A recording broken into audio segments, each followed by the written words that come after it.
Welcome to me చేతన Priya's kitchen. ఈరోజు చాలా సింపుల్గా healthy and delicious lunch box కానీ లేదా వెయిట్ తగ్గాలనుకునే వాళ్ళు చాలా ఈజీగా రైస్ బౌల్ని ఇలా ఈజీగా ప్రిపేర్ చేసేసుకోవచ్చు.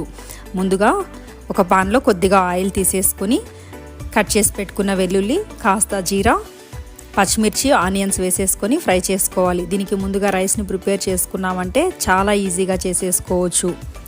ఇవి కుక్ అవుతూ ఉండగా క్లీన్ చేసి కట్ చేసి పెట్టుకున్న పాలకూరని వేసేసి కుక్ చేసుకోవాలి.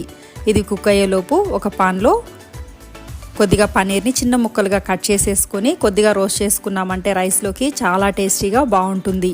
టైం లేదనుకునే వాళ్ళు ఇలా డైరెక్ట్గా కూడా వేసేసుకొని కుక్ చేసుకోవచ్చు. తగినంత సాల్ట్ వేసేసుకొని ఫ్రై అయిన తర్వాత ముందుగా కుక్ చేసి పెట్టుకున్న బాయిల్డ్ రైస్ని వేసేసి ఫ్రై చేసుకోవాలి.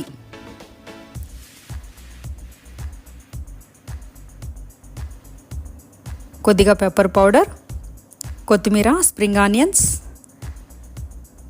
చిల్లీ ఫ్లేక్స్ని వేసుకున్నామంటే కాస్త కలర్ఫుల్గా టేస్ట్ కూడా చాలా బాగుంటుంది.